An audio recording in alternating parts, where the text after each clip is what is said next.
So last time we stated the chain rule, now let's work on proving it. So here's our chain rule statement, and I'm gonna just erase the word theorem and put proof in place of it and keep all of these assumptions here, and then I'll be right back. Okay, so now it says proof, and there was some extra space there. Assume f maps, same assumptions. Assume f is from E to Rm, and then G is from some open set containing the image of f to Rk, such that the composite makes sense. And now we want to prove something about the derivative of G composed with f. And what we know is something about the differentiability of f at x and G at fx. Now, we could try to do this using the original definition of derivative, which was, for example, like the differentiability of f at x. That tells us this. Something like that. And we could use that and the same thing for G, but it's actually not that convenient to use this directly. Instead, I'm going to use one consequence of this that we established in the previous lecture at some point. So instead, I'm going to define R of h to be the numerator over here, and write things out like this. I'll say then there exists a function, or let's do it for f and g together. There exist functions R and I guess I need another thing like R. Let's call it S.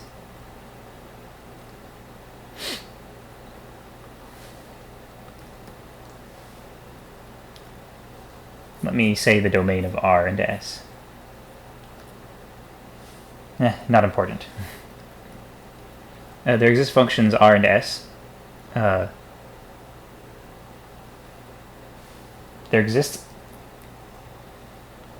a function R defined, this is what I should say about the domain at least, defined on a neighborhood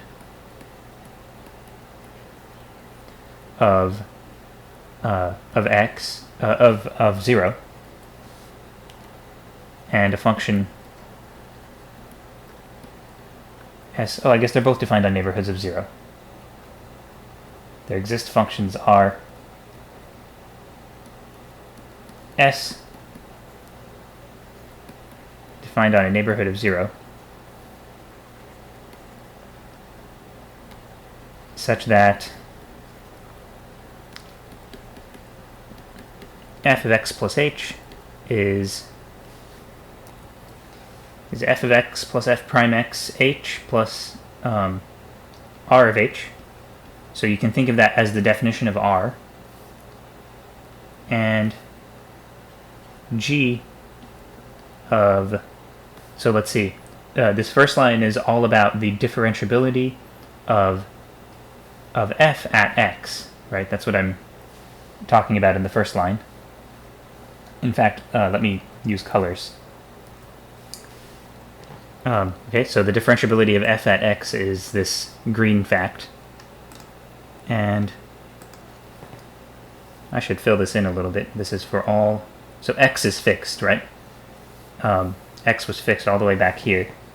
This is for all h in whatever is the domain of R. All I care about really is that the domain of R is a neighborhood of 0. And we discussed previously, if you really care what the domain of R and S are, we discussed what those are before.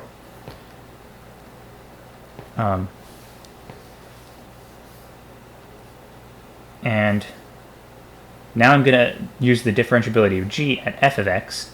So G at f of x plus, and yeah, I can call this h. Maybe I'll regret calling it h later. Equals G of f of x plus G prime of f of x applied to the h over here,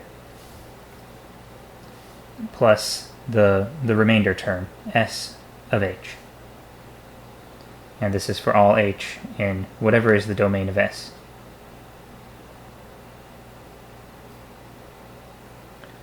I guess it's a little bit weird to say in one sentence here, R and S are defined on a neighborhood of 0. This is why I kept fumbling writing this sentence. Because R is defined on a neighborhood of 0 viewed as an n tuple, right? It's the 0 in Rn, and S is defined on a neighborhood of 0 viewed as an m tuple. It's the 0 in Rm. So they're really not the same. This 0 symbol is meaning different things for R versus S. So probably I should not actually have written it this way, but hopefully it's okay. Alright, so far what I have done is just applied what I have, the differentiability of f at x and the differentiability of g at fx. Oh, no, I have not yet. I have not fully applied what I have.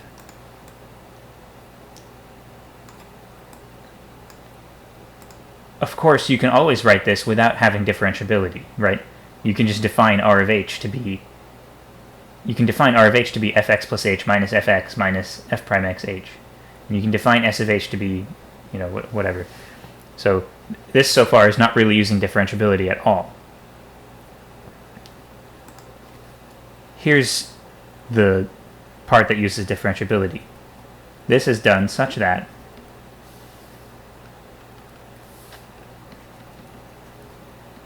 R of h over h, as h goes to 0, goes to 0. And similarly for S of h over h. Okay, now I've used the actual differentiability of R and of f and g. Alright, now I want to prove that g composed with f is differentiable and that it has a certain thing for its derivative. So the way I'm going to do that is by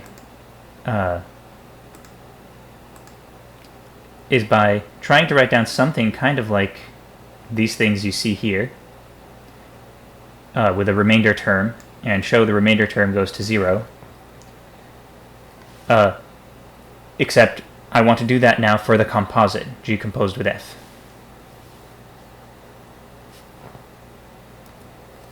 So let me make my goal clear before I set out to do it. I want to start with, so I want something like this. G compose f of x plus h equals g compose f of x plus, and then something that will go in a box here. Sorry, I don't understand. Now my phone thinks I'm trying to talk to it.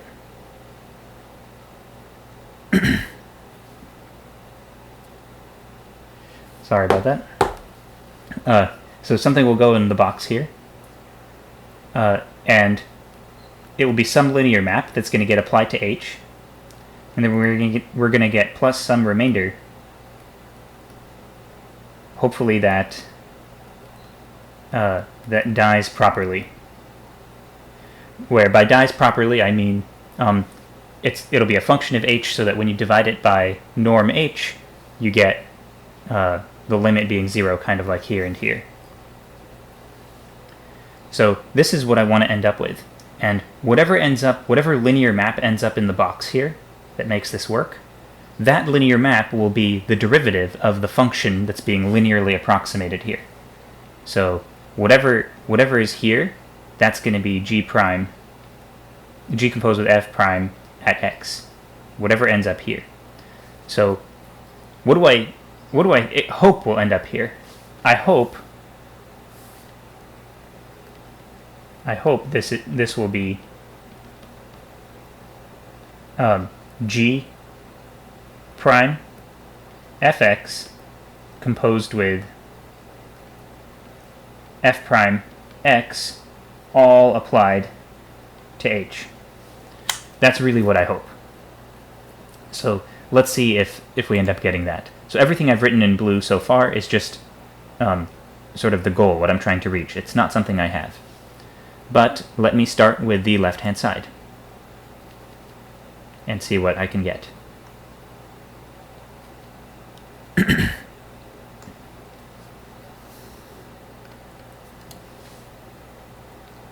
Okay, let me stop for some coffee. Alright, I'm back. I love that I can just pause, get some coffee, and resume the lecture after. It's really nice to be able to do that. So this is g, f, x plus h. And we already have our linear approximation written down for f of x plus h. It's this thing written in green. So, in fact, let me just color that in green. Okay, there we go. So, that's going to be, let's see. So I'll just replace fx plus h by the stuff that I've got here. Okay, let's see how well this works. Can I just copy and paste these things?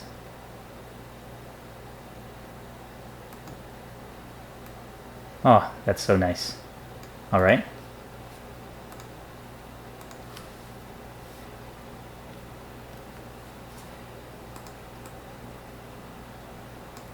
And let's see. So here I've got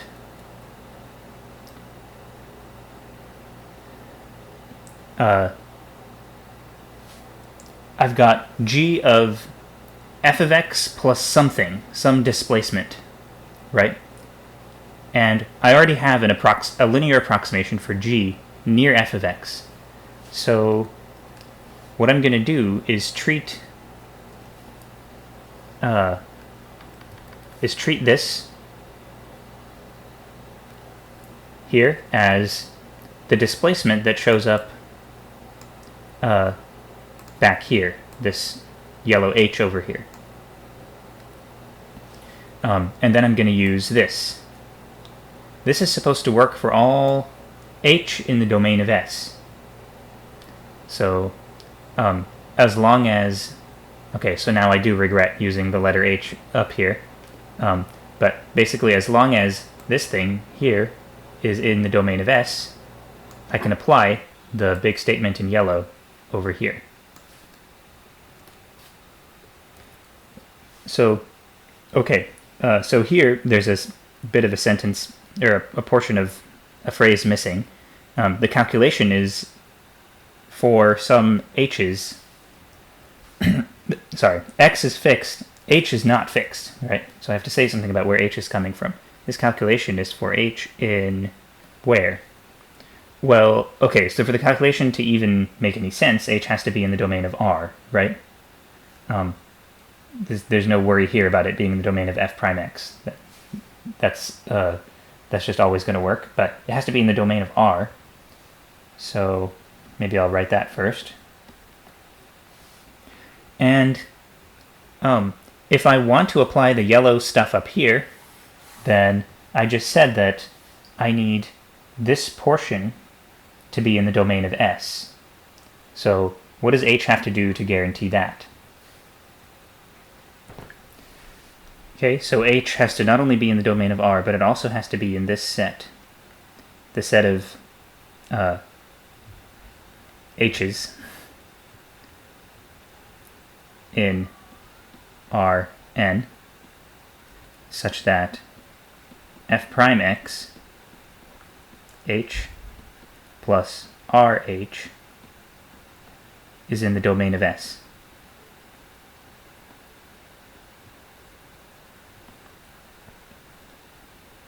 Now, eventually, for all this to work, it is important that what we have down here work for the h's in a neighborhood of 0. We need it to work for h's in a neighborhood of 0. So let's just verify quickly that we will end up having that if whatever calculation works out down here works for the h's in this weird-looking set. So domain R is a neighborhood of 0, and if I intersect two neighborhoods of 0, then I get a neighborhood of 0. So let's just think through, why is this thing definitely a neighborhood of 0? Well, this thing is the preimage of the domain of S under a certain function.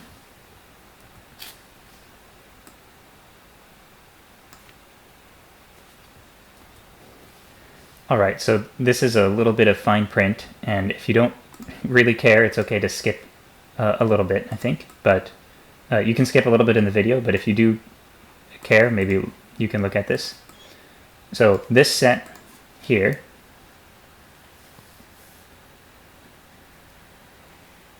I want to verify that this is a neighborhood of 0. If we define j, let's call it, to be this function of h, so it's going to be defined on whatever is the domain of R, so it'll be from domain R to Rm. So define j like this. J of h is f prime x plus r of h, f prime x h plus r of h. Then this set that I'm pointing to by this arrow here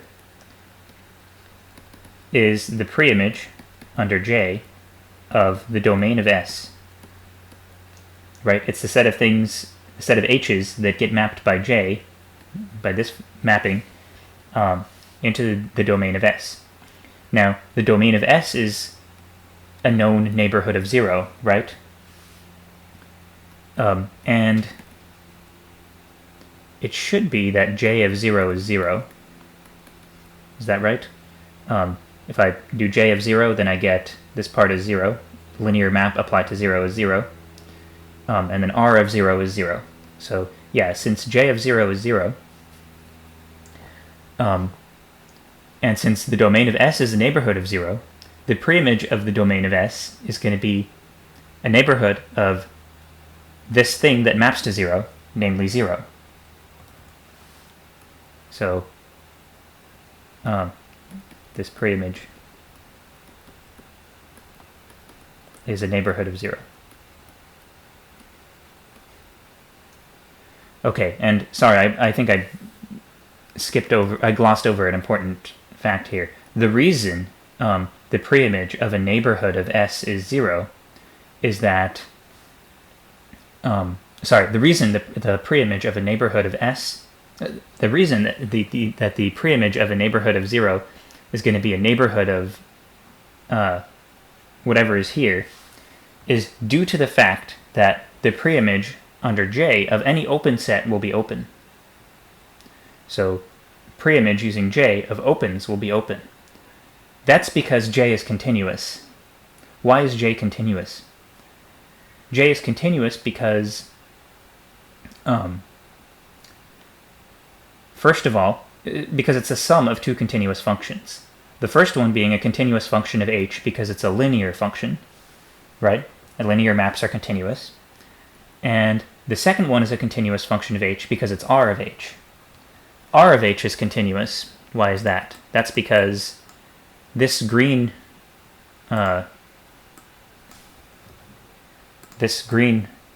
equation here defines R. That's the definition of R. R is, as a function of h, is f of x plus h minus f of x minus f prime of x applied to h. And that's going to be, well, okay, I guess we don't know that that's continuous. But what matters is not exactly continuity, but rather continuity at, okay, so it's not that J needs to be continuous, it's that J needs to be continuous at 0 for this kind of argument to work. And in order to conclude that J is continuous at 0, I only need R to be continuous at 0. And I have that thanks to the definition of R.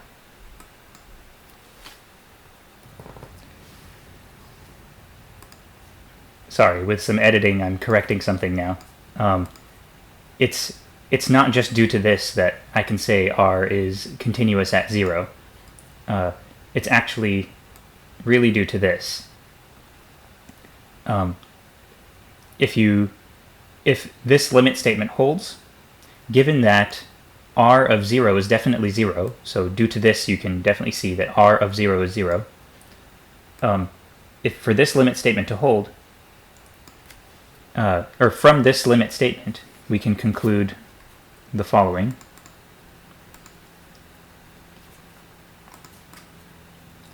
So from here, we can conclude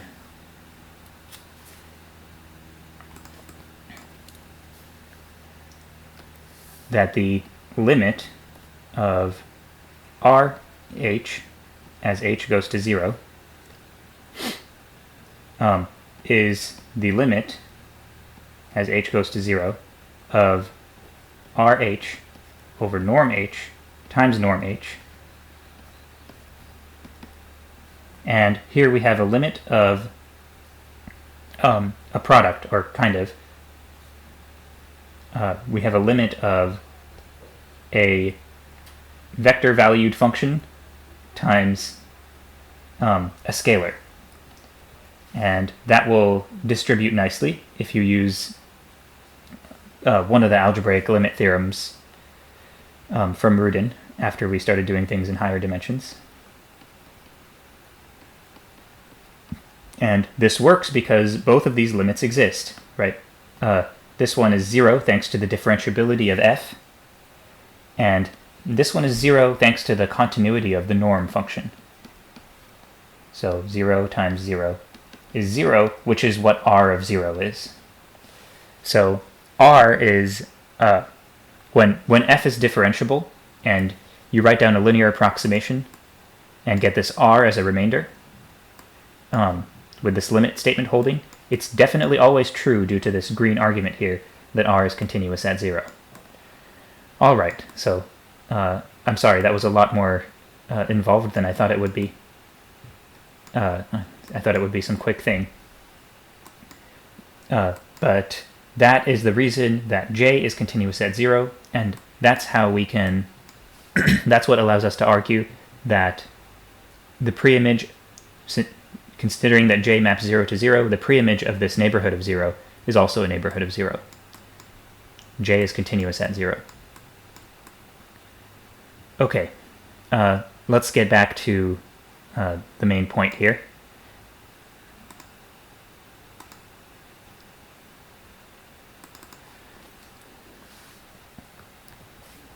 So now I know that I can apply for these kinds of h's. I know that I can treat this portion as this h here, and then apply the yellow stuff up there. So let me try to do that carefully.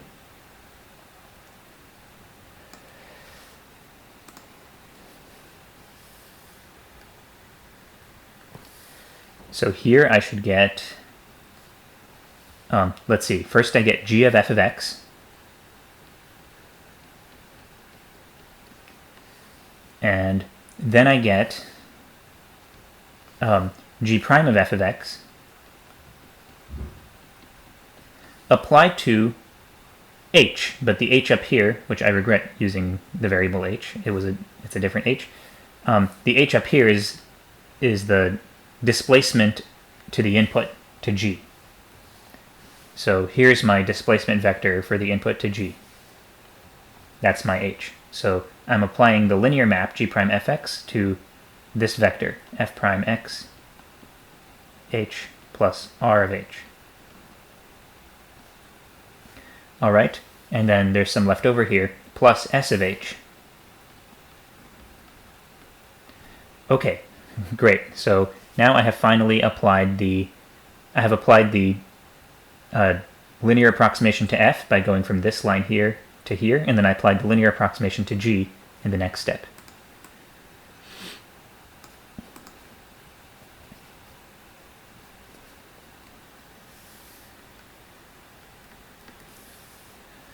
Okay, so it looks like I've almost reached the goal, actually. But let's see, what's left here? So I wanted to... So the reason I have not quite reached the goal is that over here I wanted to get G prime... I wanted to get some linear map applied to H, right? That's what I wanted. Linear map applied to H and then plus some remainder stuff. So let me keep going here. This is a linear map, right? So it distributes over this sum.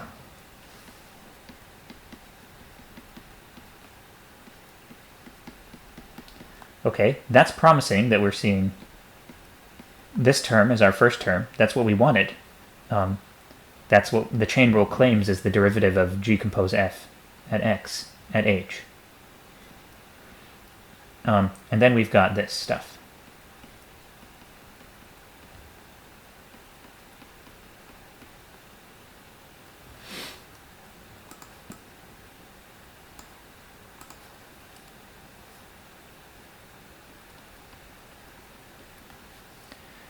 Okay, so here is our remainders junk. Now, we're almost there. If we can, so let me just rewrite this in one other way first. Here I want to write this as G prime F of X composed with F prime of X, so this composite of two linear maps, all applied to H. Now it looks really nice. Plus, and let me give this portion a name. So that portion is going to be whatever is the remainder. So let's see, I used R, S, how about T? T for this remainder, T of H. And let's immediately define what is meant by T. So I know a little bit is cut off on the right here, but the definition of T should fill that in. Where T of H equals G prime Fx of R of H plus S of H. Okay, and T is actually defined on a neighborhood of 0, thanks to all that fine print we went through above. So it remains to verify that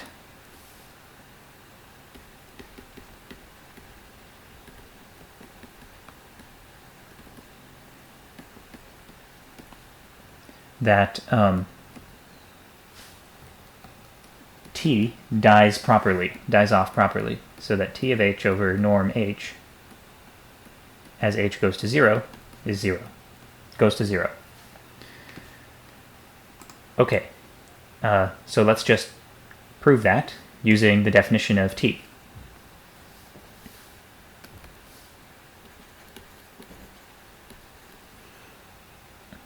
We have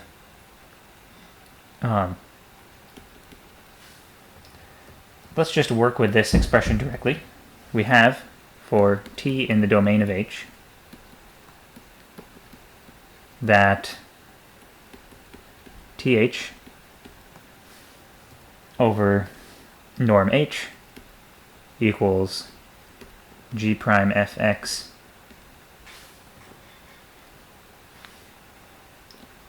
RH plus SH all over norm H. And, you know, I'm actually going to verify this with norm bars around T also. Since I'm talking about a limit equaling 0, it's just as good to talk about the limit of the norm equaling 0.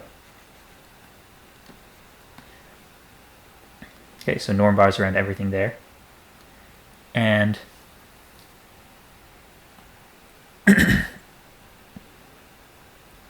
let's see, so let's use a bit of triangle inequality. So this is bounded above by, so the triangle inequality first lets me do this, like that, and for some reason I wrote the less than or equals to twice. And I know that norm sh over norm h will limit to 0 the way I want it to, thanks to this yellow statement over here. However, what about this portion, this junk over norm h? How do I know that limits to 0 the way I need it to?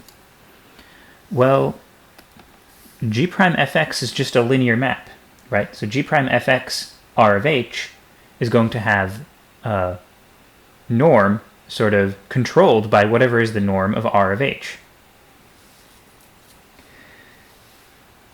So how do we quantify the amount of control exactly that we have? That's where the operator norm can come in. So we have, this is less than or equal to the operator norm of this linear map times the norm of r of h. So you see here we have linear map applied to vector, and then norm of the entire thing. And I'm saying that's less than or equal to the norm of the linear map times the norm of the vector.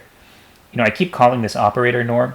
I think that phrase is burned into my brain for some reason, but I shouldn't. These are not, you probably wouldn't call these linear operators, they're just linear maps. So this is just the norm of a linear map.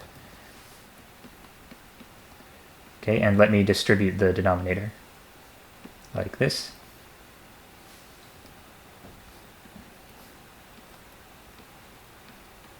And center that plus sign like a reasonable person would. And look at this, look at what we have. So here this is bounded below by 0, of course, because it's a norm, right? A norm of something. And it's bounded above by this plus this. Each of these limits to 0 as h goes to 0. The right one limits to 0 because that was our yellow statement up here. That was coming from our differentiability of g at fx. The remainder was s, and that has to limit to 0. Sh over norm h has to limit to 0, rather. And the other one, this one, is just a real number, right? This norm of a linear map, that's just some real number, fixed real number, x is fixed, multiplied by norm rh over norm h, which is this green one. This limits to 0 from the differentiability of f at x. So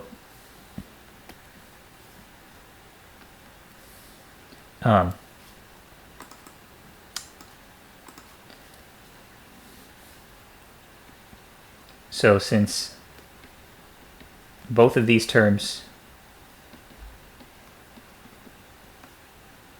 goes to 0 as h goes to 0, we have that the limit of, let me just write it like this, we have that th over norm h goes to 0 as h goes to 0. So look what we've accomplished.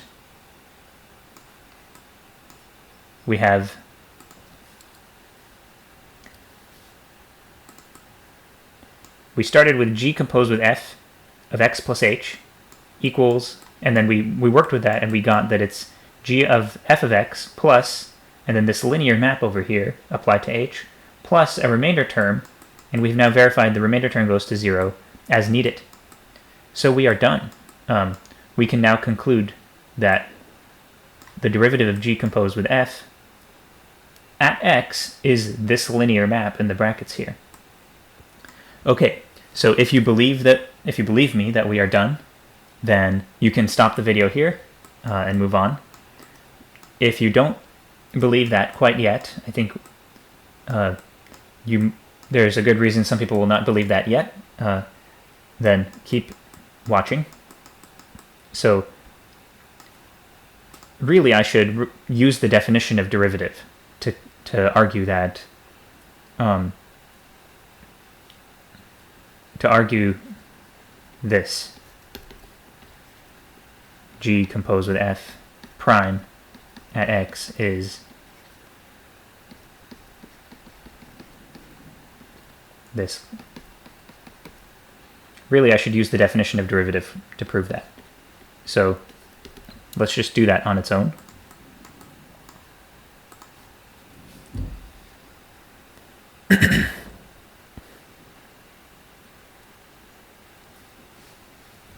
Let's see. So the limit as h goes to 0 of g composed with f of x plus h minus g composed with f of x minus the thing I'm claiming is the derivative.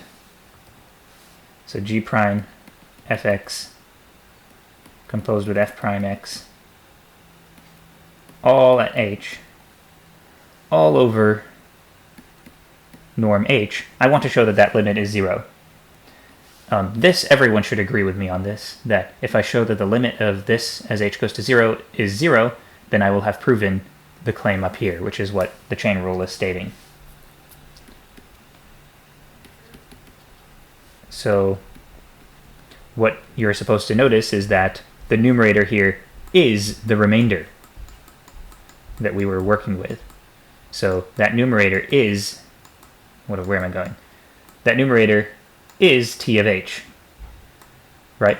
Because g compose f of x plus h equals g compose f of x, that's over here, plus this thing, plus t of h. So just subtract these two terms here, subtract these two terms to the other side of that overall equality, and you'll see that that numerator down there was t of h. So over here,